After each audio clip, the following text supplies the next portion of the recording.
Welcome back. This week we get to address one of the very first charts that I obtained from a secular paleontologist when I was looking for answers to evolution. Let me give you a little background. When I first heard that I could trust the Bible and that Genesis was real and not fairy tale and fable, I didn't know who I could believe. So I started asking questions from people on both sides of the issue. One article that someone told me about was about an 80-foot-long fossil whale that had been found in Lompoc, California. What made this whale so special and devastating to the evolutionary model was that it was buried with its tail pointing down and the layers were up against it horizontally. What I found doing this research is a major factor in why I do things the way that I do them today. Stick with me, but first let's explain a couple of things. First, the way that this whale was supposedly positioned, standing vertical with horizontal layers coming up to it, is called polystrate.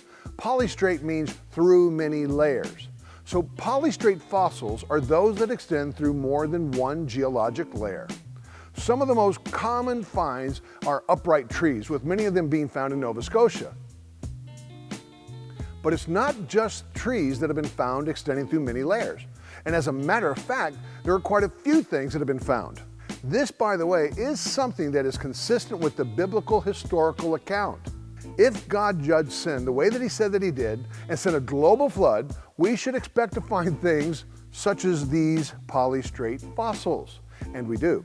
They do not fit very easily with the belief that slow gradual processes are how things were covered up to eventually become a fossil. Take a look at this. This is an ichthyosaur. It's very similar to a dolphin. I've been told that they were like a dolphin with teeth, but that's not accurate. Because as you can see, dolphins also have some very mean teeth. As a matter of fact, dolphins and ichthyosaurs are very similar in many ways. Take a look at this chart and they will show you 20 different points that these two animals had in common. This is a fossilized ichthyosaur skull. Geologists found the skull in an abandoned quarry in the north of Switzerland in 1999. You may be saying to yourself, it's just a fossil skull, so what? I'd fully understand if you were in fact saying that, but here are some facts that make this skull so interesting. The skull is about 15 inches long. It's preserved in 3 dimensions. It consists of the head, 200 fine teeth, and a few neck bones and a very small part of the rib cage. It was also enclosed in 3 geological layers. The last one is what we're going to focus on. It was in 3 geological layers, which makes it, that's right, polystrate. Now think about this. According to the evolutionary model, these layers are formed as materials slowly deposit over time, making these very distinct layers. In many instances, it's thought that if you were to count the number of layers, then you could know how many years it took to lay these all down. Millions of layers, millions of years. Let's see if that approach works with this skull. We now know some facts, so let's reconcile those facts with a question. How did the skull get buried vertically in horizontal layers? The scientist who discovered the fossil, Dr. Reisdorf, was interviewed about how the evidence didn't fit with the evolutionary worldview. During the interview, he tried to hold on to the belief that the sediments were deposited very slowly. His idea was that the ichthyosaur died, and before rigor mortis, the stiffening of the body, could set in, it started to sink, and as the water pressure increased, it slowly collapsed its lungs, which caused it to tip its nose downwards, and then it did a nosedive and somehow streamlined itself into 15 inches of sediment? I mean, when it finally hit the bottom, it was traveling so fast that it had burst through the mud as far as the neck. The body was exposed and eventually it rotted away and just the skull remained to get fossilized. Yes, there are quite a few problems with that belief, but for the sake of time, let's just address one of them. How could this animal be moving so fast that it propelled itself through 15 inches of mud? And even more devastating is the fact that these 3 layers, according to the evolutionary model, took 1 million years to lay down. Do you see a problem? If these layers had in fact been there for 1 million years, they wouldn't be mud, they'd be rock. How in the world could he knock himself through 15 inches of rock? It doesn't work. Here's another interesting example. This is a nautilus. You've probably seen them on TV. They are an amazing creature for sure. Take a look at this. This is a fossil nautilus.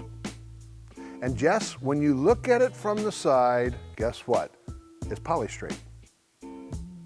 So the question is, how could this animal have sat there for long periods of time to get covered up slowly, gradually, or could it have been covered up quickly as the consequences of a global flood?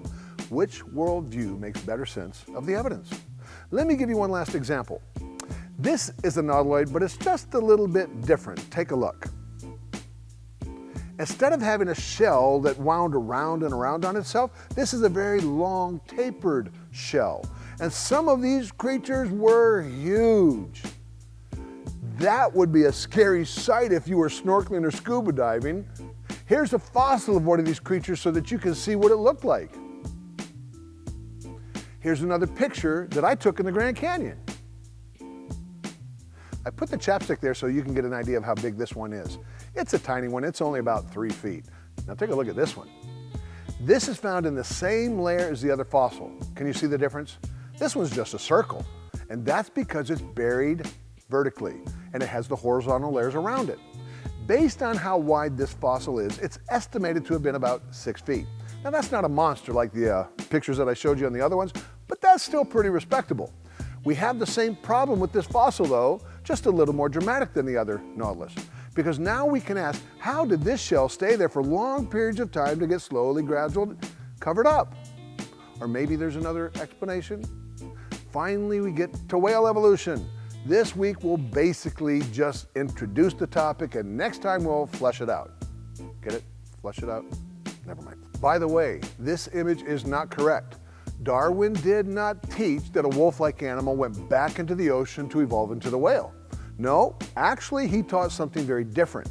In the first edition of Origin of Species, he noted that he'd seen black bears swimming on a lake with their mouths open for hours, feeding on floating insects. He said, I can see no difficulty in a race of bears being rendered by natural selection more and more aquatic in their structure and habits with larger and larger mouths. Darwin concluded, till a creature was produced as monstrous as a whale. He was so ridiculed for this that he removed it from the following editions. Remember our two world views. 1, in the beginning God. 2, in the beginning gas. God said that he created whales on day 5. If God created whales in this manner, we should see that whales have always been here and they have always been whales.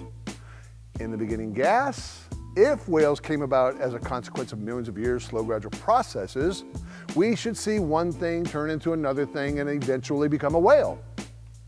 So what does the evidence support? This is from the Denver Museum of Natural History. Uh-oh, we're in trouble.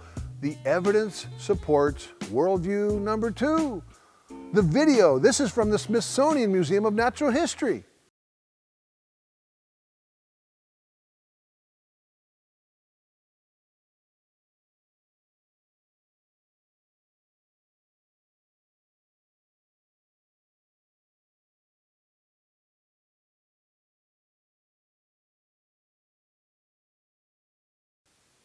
Man, that's a double whammy. They have video of the process. What are we going to do? How about this? This is the chart that I mentioned at the very beginning of this class. This chart was given to me by the curator of the whale evolution exhibit at the Los Angeles Museum of Natural History as I was doing my research on the Lompoc whale. Wow, it's very clear. It shows one thing turning into another thing and man, we're in trouble. It's not looking good. Let me give you one last piece of evidence from the London Museum of Natural History. Here they show the word great perpetually turning around and around and around because eventually this wolf-like animal turned into the whale. Let's take a look at the ancestor according to them. Again, we're in trouble, right? I hope not. My prayer is that by now you have a foundation in place to deal with this. Take a look at the sign next to the supposed ancestor. Here's where we end on this class. I want you to critically evaluate the pieces of evidence that I have given to you.